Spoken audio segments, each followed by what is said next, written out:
Yeah, so it's nice to meet you guys. I really appreciate having the opportunity to come talk to you all. Uh, when Lex reached out and said, we're looking for some alumni if anyone wants to talk or help out in any way, I was very excited to have the opportunity to, especially with the coming months. Medicine's been really a big focus on people's minds with the COVID stuff. And with med school applications opening up here in May and kind of starting to accept applications in June, I thought it would be a really great time for me to talk to you guys and answer any questions you have. For those of you who are juniors and will be applying in this coming selection, or those of you who are freshmen and sophomores who are interested in the future, kind of different ways you can prepare and bolster your application.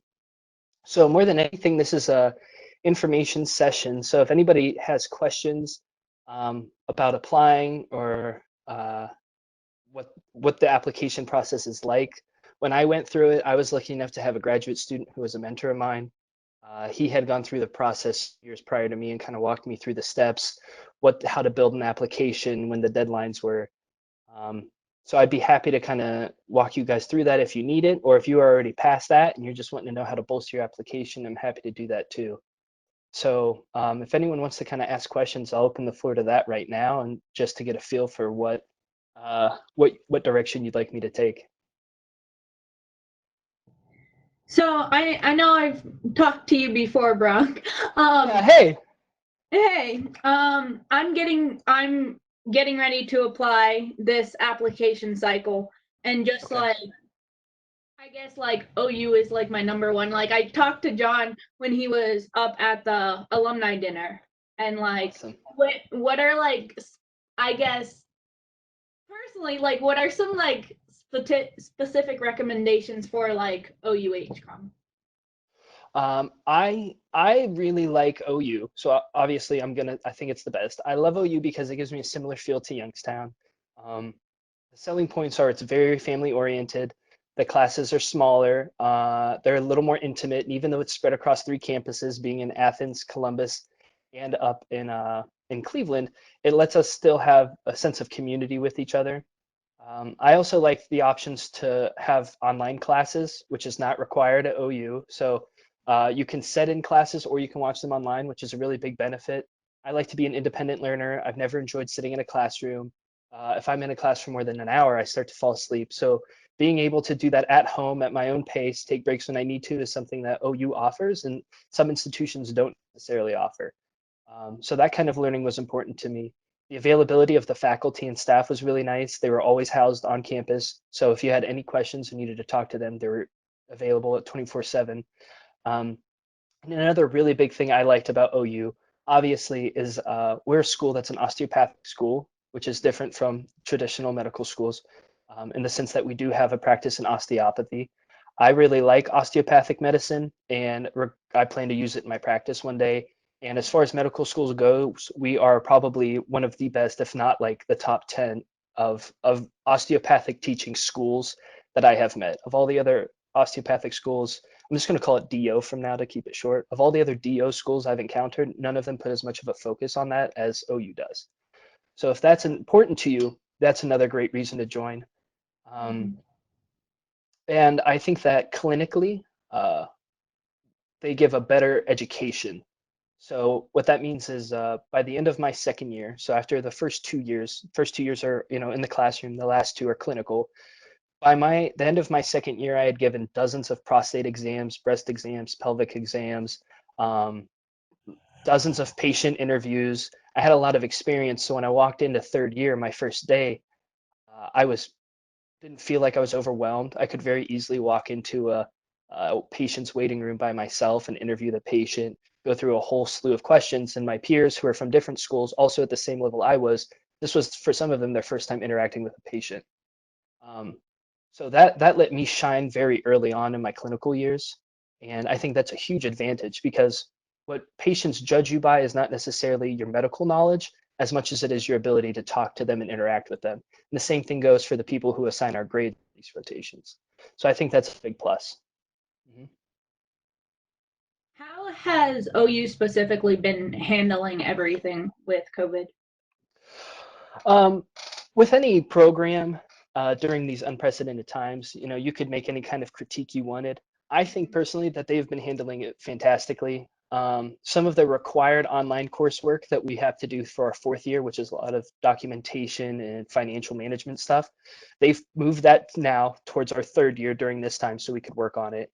And in addition to that, our accrediting body, COCA, that's their name, COCA has allowed us to receive credits for an online pandemic course that has been a coalition between OU HCOM and the Ohio Department of Health and Human Services.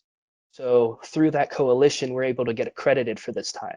A lot of other medical schools in the area and around the country are not getting credited for this time. They're having their students kind of do busy work, but that busy work has not been accredited by COCA, which means that according to their scheduling, it will count as time off, essentially, whereas we'll be getting actual medical credits for it. And so that's they're handling it very, very well, I think. Yeah. Okay. Mm-hmm. Sure. Anything else? If not, I'll kind of get into the difference between AMCAS applications and then AACOM applications. I think that's a pretty important subject to talk on. So AMCAS is the application body for MD schools, and then you have AACOM, which is the application body for DO schools. There's some overlap there, and both programs have recently joined to be under the same accrediting standards for residency. So I'm not too sure in the coming years if they'll end up being one body for applications, but it's a good idea to get involved with both if you're looking to apply to MD and DO programs. AMCAS usually opens the first week of May, so this coming year. That gives you about a month to work on your application, put together all of your info, and then beginning June is when you can send out those applications.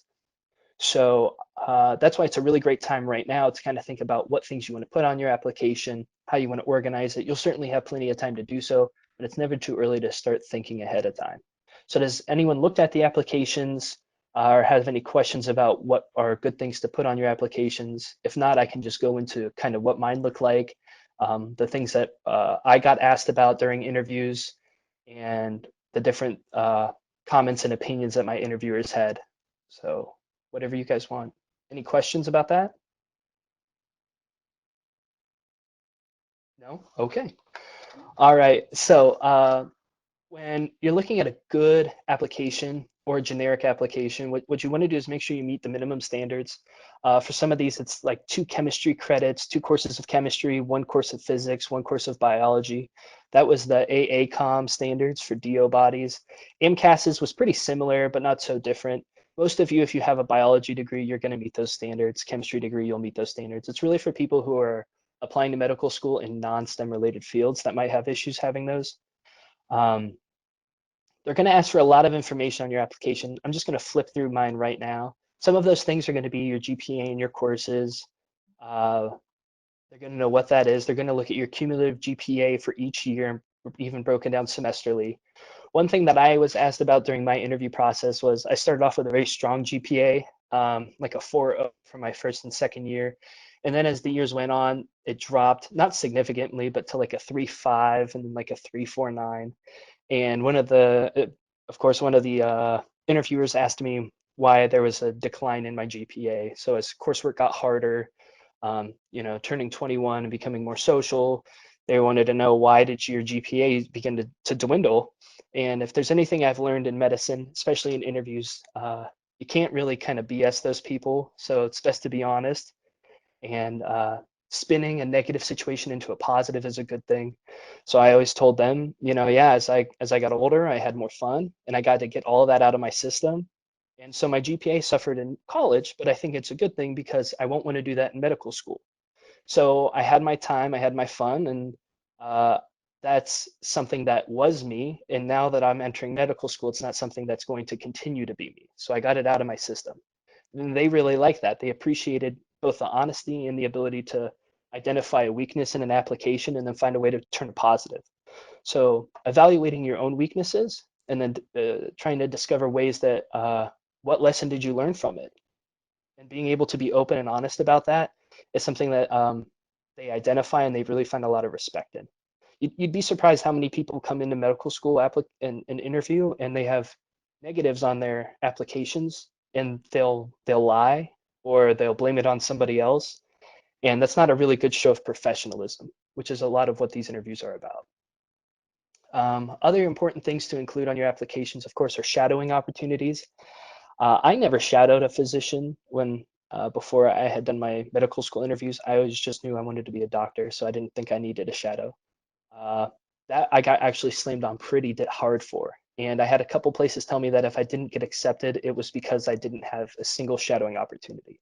And he said, even if it had been for a few hours, it would probably change my application from a no to a yes. Luckily for me, obviously, I'm in medical school, so it didn't matter all that much. But if you haven't had the opportunity to shadow or scribe, I think it's a great time to do so. And it can also give you a little more exposure to the field, to become familiar with different specialties, and just more of the vernacular that we use every day. So that's something to consider. Volunteerism and community service is huge.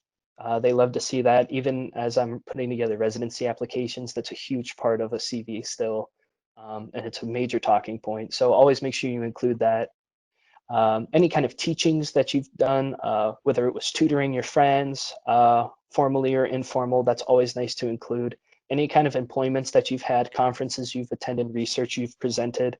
And if you haven't done any of that, it's a great idea to get involved. Even if you don't get a publication out of it, just earning the experience. Being able to talk about higher level scientific data and informations is a really key part of your application that will set you apart from other people.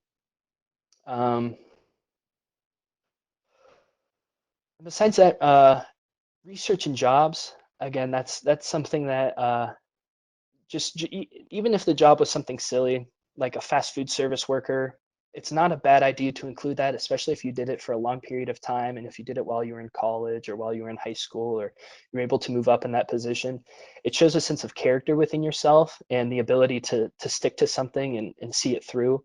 And that kind of thinking is also something that's positive, and it would be a nice thing to highlight about yourself.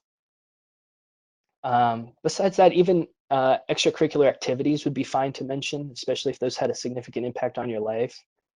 I'm seeing those questions pop up. I don't know how to read those.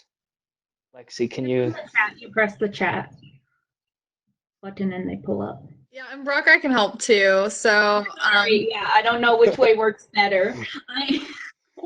for the most part, it's me saying that everyone's being really shy and not asking questions. But then finally, Kaylee did put a question there. And one of the questions she was asking is, would you still put microbiology conferences on a resume, even if your experiences there were more bacteria focused? Yeah, I think so. I don't see any reason not to put it.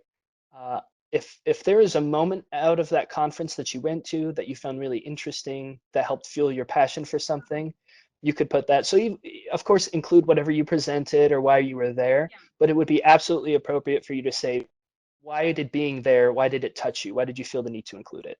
I think that's an important thing to do, yeah. Something else in these applications is that you'll have the opportunity to highlight 2 or 3 of those highlights. Of those bullet points, you'll be able to evaluate 2 or 3 of them as like really special, impactful moments. And application will allow you to elaborate on those a little more, so you'll have more words to talk about them. You can do that for either opportunities and experiences that really shined out to you, or ones that you feel were negative, moments where you were a disappointment to yourself or others, or something that happened that was negative that's shown on your application that you're able to learn from. And going in and explaining yourself through that time is also a great idea. It lets them see that you're willing to face the failures you've had and that you're failing forward. And that's a big thing to be able to do. And then finally, another big part of the application is, of course, the personal statement. Everybody does something different for their personal statement.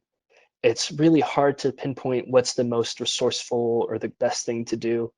When I did my personal statement, I like to write. I like to be very literary and flowery. I like poetry and telling stories and writing short stories.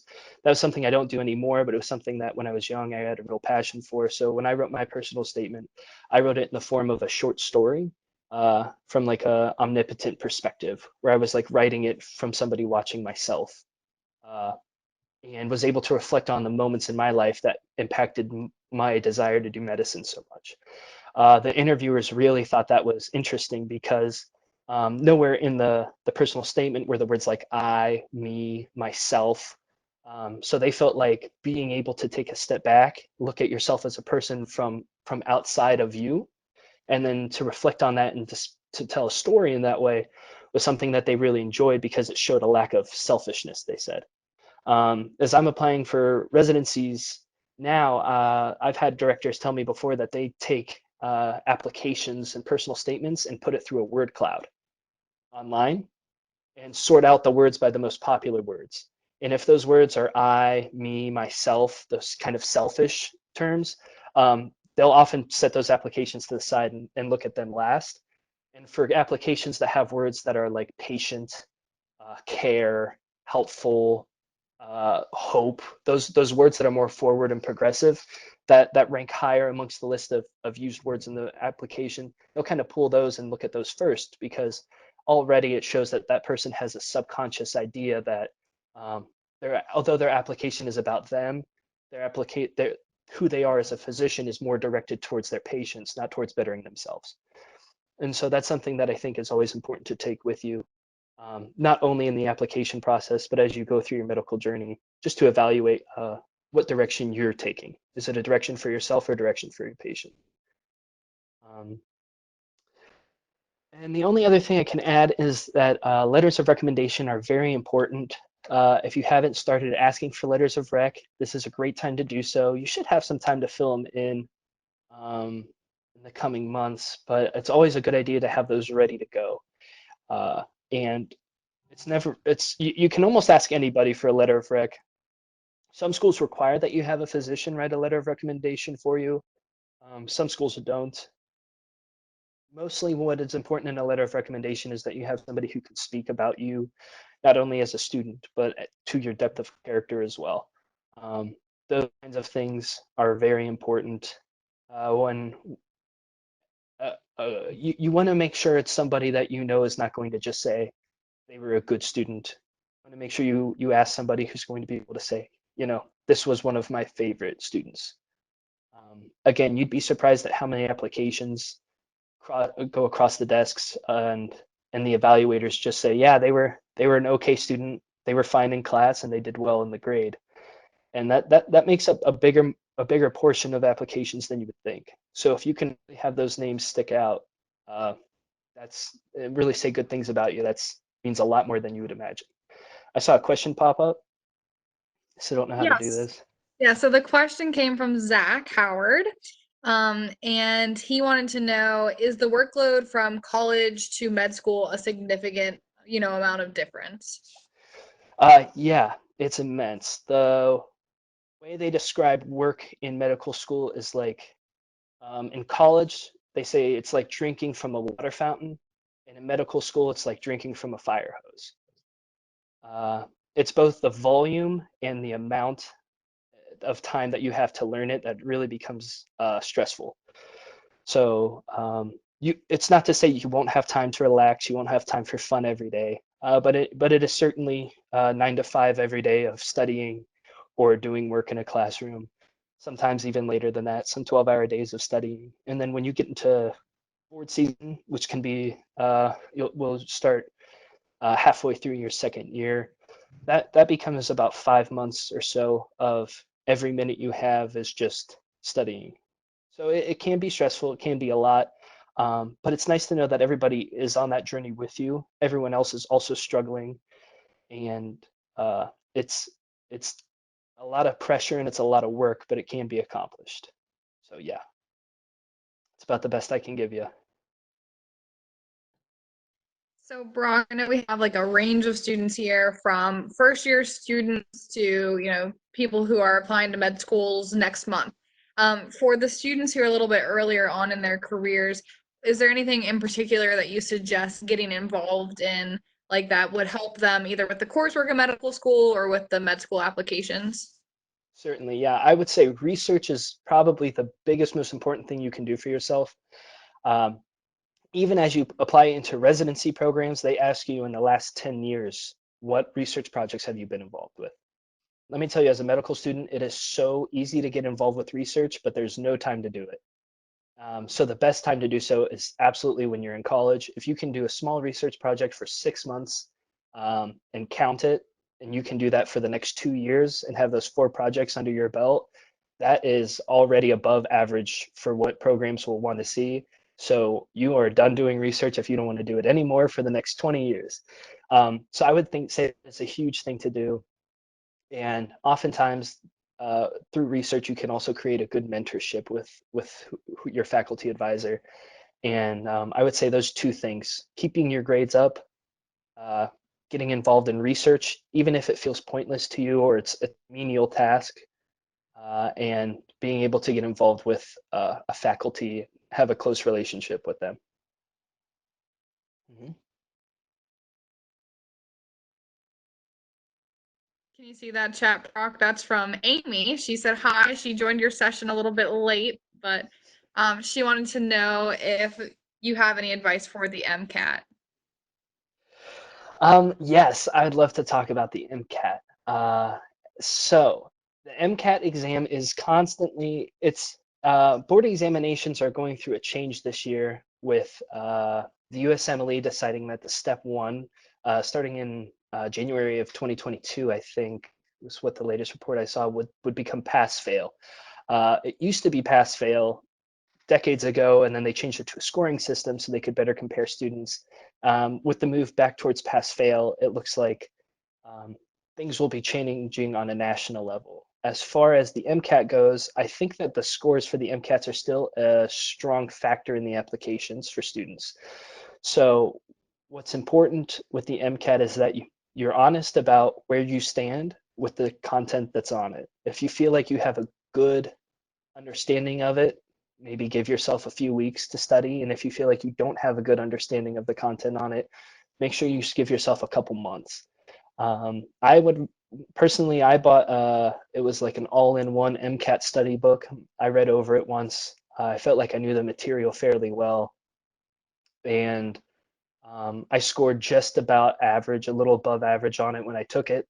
It's a long test, and it's pretty time consuming, so it can be very emotionally draining. Uh, so besides buying a practice book, I don't think it would be a bad idea to do practice questions either. I know that there's question banks that exist. Both of those things I would urge you to do. Uh, you don't have to have a stellar score on the MCATs to get into a medical school. So it kind of depends on your level of confidence. If you don't feel so great about it, I think it's a great idea to invest the money to make sure that you have all the opportunities you can get. And if you do feel confident about it, and you want to get into some of the top tier med schools, you should still also invest in it. I wasn't too worried about where I went to medical school. I wanted to go to OU, and their requirements weren't, they were pretty middle of the road, run of the pack, and I felt pretty confident about the material going in. So I didn't invest a whole lot of time or money into it. About 3 to 4 weeks of dedicated study time in the summer is what I gave myself, and maybe 3 hours a day of reading the book, taking notes. Um, that's, I think, a pretty standard evaluation of it, but I don't think there's anything wrong if you want to take a study course, buy more materials, do practice questions. I think that's all absolutely okay to do. Sure. And don't have a lot of pressure about it. The worst thing you can do with any exam is have anxiety and build it up to be a defining moment of your life. If you're interested in medicine and being a physician, you will take 100 more tests in your life. And even once you're licensed, you'll still take a test every so many years. They don't stop. So the test that you're taking is not the defining test of your career, whether it's your first time taking the MCAT or whether it's your boards, or the numbers don't define you. At the end of the day, it'll be who you are as a physician that does. And it might make things more difficult, but your patients won't know the difference. They'll only know the person that stands in front of them. So don't get too focused on the numbers. I took the MCAT.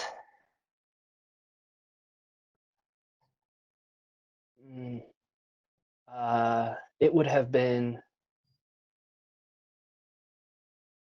the summer of my junior year. I was gonna say, Brock, you're not that old, you know. You I know. actually did this eons ago. Yeah, it would have been the summer of going into senior year. From junior to senior year, it was in that summer that I took the MCAT. Yeah, I think that sounds right. Yeah, that sounds right. That was a long time ago, Lex. It wasn't that long, bro. So, I mean, we talked a little bit about what students should do to prepare, for med school, what the things they should be involved in, and how they should look at the applications and things like that. For our students who are getting a little bit closer to med school, as a student, kind of what can you expect? I know you said it's a lot of work, but what do they have to look forward to? Um, I mean, you have the rest of your career to look forward to. It's a really, really exciting. Once you get accepted and you start your first days, it can be very frightening, and commonly, almost everybody at some point in their career feels what's called a imposter syndrome, which is kind of you evaluate what's going on around you and you say, man, do I really belong here? And is this the right place for me? Is this it? You look at your peers and you wonder if this is where you're supposed to be. And the answer is almost always you are. And as some students get involved more with academics or clinical work, they find that they really hit their pace. So you have the opportunity to look forward to being in the career of your dreams and finding the thing that you've always loved and being able to fill the gap that's been missing in your life. So that's a big deal. Um, and being able to help people and to touch them and to heal them is also really, really powerful. Um, there's some disheartening aspect about thinking. I remember when I was started medical school, I thought it's going to be a long time before I get to have any effect on a patient. It's going to be another 4 years before I get to help somebody because you're just a student, and very, very quickly you learn that that's simply not true. Right away on some of the first clinical opportunities you get to, even with fake patients, you get to make a difference in their day.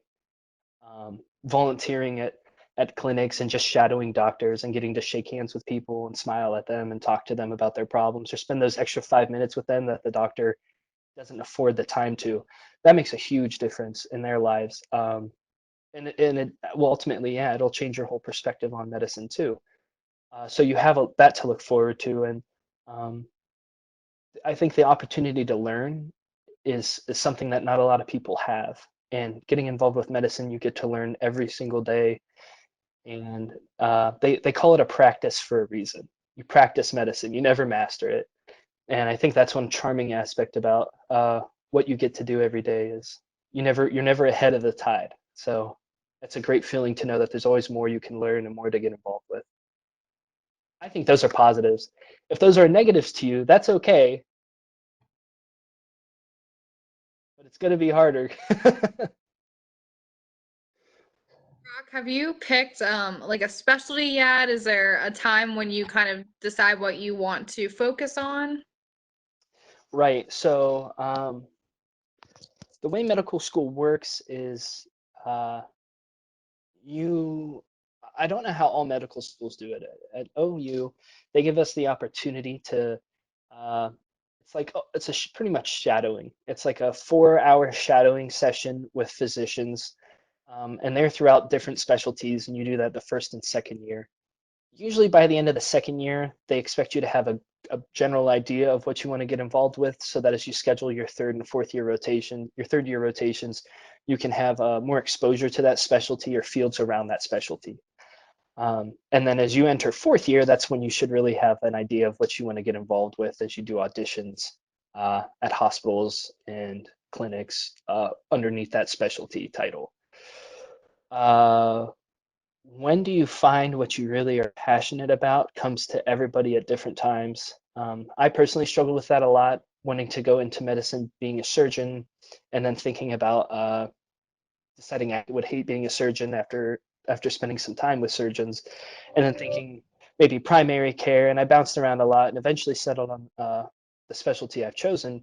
And uh, when that time comes and who it comes for, it all happens at different times. I know some people who have graduated into a specialty that they thought they would love, and they've been doing it now for several months, and they don't like it, and they're looking at pursuing fellowships to get involved with something different or a subspecialty involved with that they think they'll like more. So unfortunately, it's a matter of the heart, and it takes a lot of evaluation to decide that. And for some people, it comes easier than others. And we all have our own ambitions for why we want to do things, and no one person is right or wrong for having those ambitions. So kind of I think it'll come as time goes on, and as you get exposed to more things. They say that eventually it just clicks and you find something that just makes sense, whether you want it to or not. It'll just feel like it's right. And in my experience and my experience with my friends, that seemed to be the truth for us. So What specialty did you end up choosing? physical medicine and rehabilitation. Cool. And what does that mean for me who's not, a med student? Right. So ideally, it's kind of like a non-surgical orthopedic surgery. So that's a good way to explain it.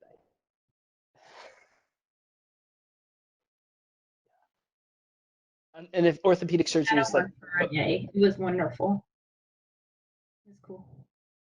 Sorry. no, you're great. Yeah, it's a lot of fun. And I like I said before, I like osteopathic medicine and muscle and bone manipulations. A real passion of mine, as is like fitness, health, just like constitutional human body, as opposed to like biochemical stuff. So for me, I like a holistic approach to medicine and to healing. So physical medicine and rehab made a lot of sense for me to help people with chronic pains, people who are in accidents and traumas, and even with strokes and neurological symptoms. I would, as a PM&R doc, I would be the person who is almost at the top of their care, handles every aspect of their care, and helps them find a new normal in life. So a little different from like the traditional specialties you see where they kind of focus in on something. This is a lot of focusing in on the human. Anything else about expectations, things to look out for, application questions? Lexi, if you want to provide everyone when this is over with like my phone number or my email, if they have any questions as they go through the process, if they want like a second pair of eyes to look at a CV or personal statement or anything like that, I'd always be happy to do so. I mean, I'm not an expert in any of that. My opinion shouldn't matter too much, but I'm always happy to help out if anyone would like it also. So Yeah, absolutely. Brock's amazing. Like I said, he was my big once upon a time, provided me with a whole bunch of guidance when I was, going into my undergrad and then in my undergrad. So I'm sure that you can provide lots of guidance to now people going into med school too. I can't believe it. Brock's gonna be a doctor. yeah, it's crazy. Ah. So Brock, I have one last question, which is, what do you miss most about YSU? Oh my gosh. Besides Amy and the whole staff, I guess, because I miss that a lot. Um, Man, I think I honestly miss just walking around campus. That is something that I enjoyed so much. It's so green. Everybody was so friendly. There was always so many activities going on and people everywhere. I really miss being able to just do that.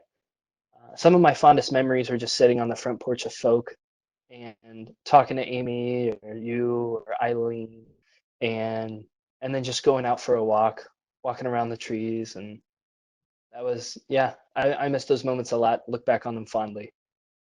Mhm. And I'm glad to see you guys are all doing so well and everything's progressing great. I was in a honors college back when it was an honors program, back when it had just turned into an honors program. And when we had, there's